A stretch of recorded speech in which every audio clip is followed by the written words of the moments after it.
Greetings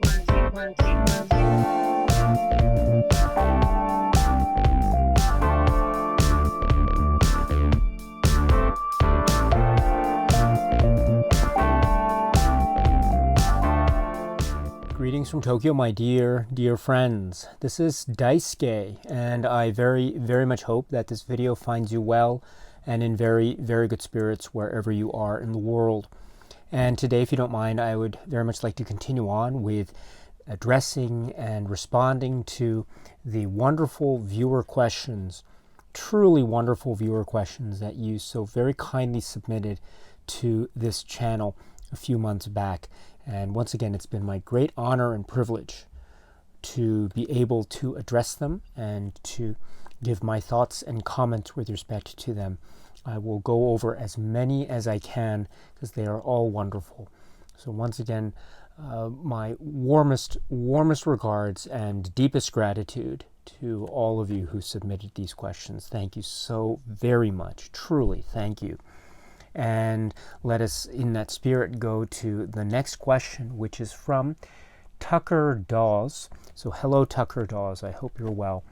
And you say, what are some classic 20th century films made in Central and South America that you think more people should see? Oh, thank you very much for this. This is really a wonderful question.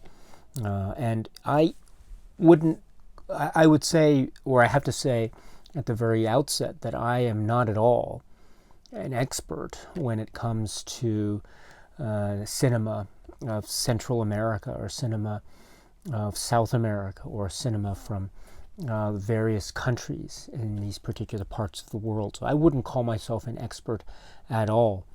However, I could say that based on my own personal film or cinema journey experience, I was very fortunate, for example, to have been able to watch a few films, say, for instance, from Brazil. When I was a student in university, there was a class called, it was on the cinema of Brazil, and I saw this in the course catalog, and I was so excited at the time. I had no idea. I'd never had the opportunity to see films from Brazil, so this was a real big thing for me, and the class was quite small. It wasn't a lecture class. It was a seminar class, and there weren't many people in the class itself. But that didn't matter to me because it was all about the films and the discussions, and I couldn't keep up with the great discussions. It was a lot of it was well over my head, and it also meant that I needed to have more of a grasp on sort of fundamental or basic issues of Brazilian culture and history, which I didn't have.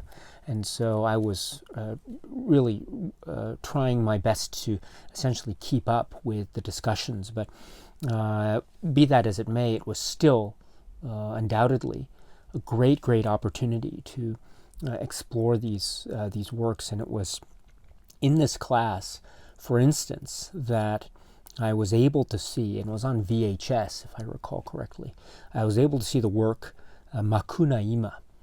And this was a work that I was fascinated by. There were many aspects of it that I found to be things that I wasn't quite getting, but the explanation afterwards and the discussion afterwards really helped me a lot in trying to get a better sense of the significance and the power of this film. But even so, there are, I think, as in terms of my first watch of the film, the impact was really quite profound. And there were things going on in there in the use of characters and time that was quite bold, and I felt these jolts of electricity or energy as I was watching this. Again, I was however I was old at the time, 1920 or something like that. And then so Macunaíma, and the filmmaker is Joaquim Pedro de Andrade. And so years later, I'm talking maybe a few years ago from now, in fact, there was an announcement, and indeed there was a release on Blu-ray, Kino Classics Region A Blu-ray, which is right here. And it's the Joaquim Pedro de Andrade, the complete films. And wouldn't you believe it, among these selection of films, it is complete films. One of the films is the film Makunaima from '69. And so when I heard about this was I got it immediately, and I was able to watch that and other films. And the other films in this set I was watching for the first time. So this was such a delight, and it was so eye-opening, and it still is eye-opening. I've gone through this many a time, and so I would recommend anyone who might be interested getting this set. I hope it's still available. It's well worth it, and in fact, it would be such a great honor to be able to have maybe discussions about these films that are in this set. I mentioned Makunaima, but there are many others. This is a really wonderful source of exploration, the Joaquim Pedro de Andrade set. So I would recommend this as one particular place. And indeed, as I mentioned earlier with other filmmakers and other sets, this is another type of dream project of mine, to be able to talk about each of these films on this channel. I don't know if I'll be able to do that, but I'd love the opportunity. Now, as I say, I'm not the biggest expert when it comes to these particular works, but I have seen them a number of times, and they do engender these feelings and these types of as I said before, jolts of electricity. And these, I think, are really very quite significant and important in terms of what is often referred to in terms of the cinema history of Brazil, cinema novo, new cinema, type of new wave cinema, as it were.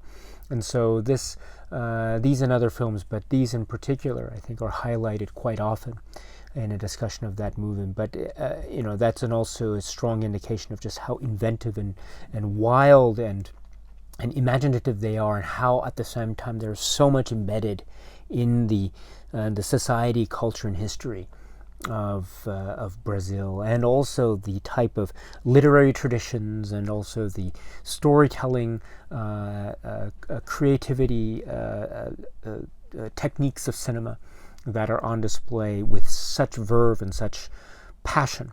And so one of these days it would be wonderful to talk about these films again. There's so many dream projects that I have, so many, but maybe one day this set will still be here. And indeed, if you are interested, please check out this particular set from Kino Classics Region A. This is a Blu-ray set. It's 3 discs, so please check this one out if you can. Joaquim Pedro de Andrade, the complete films, included in which is considered to be one of the most famous films from Brazil, which is Makunaima from '69. So please check it out if you can. So anyway, thank you so much, Tucker, for the wonderful question, and I hope you are well, my friend. And until we meet again, please be happy and healthy and well, and please keep on watching a lot of great movies. Thank you so much, as always, for your time. I very much appreciate it. Stay strong, stay safe, and cheers.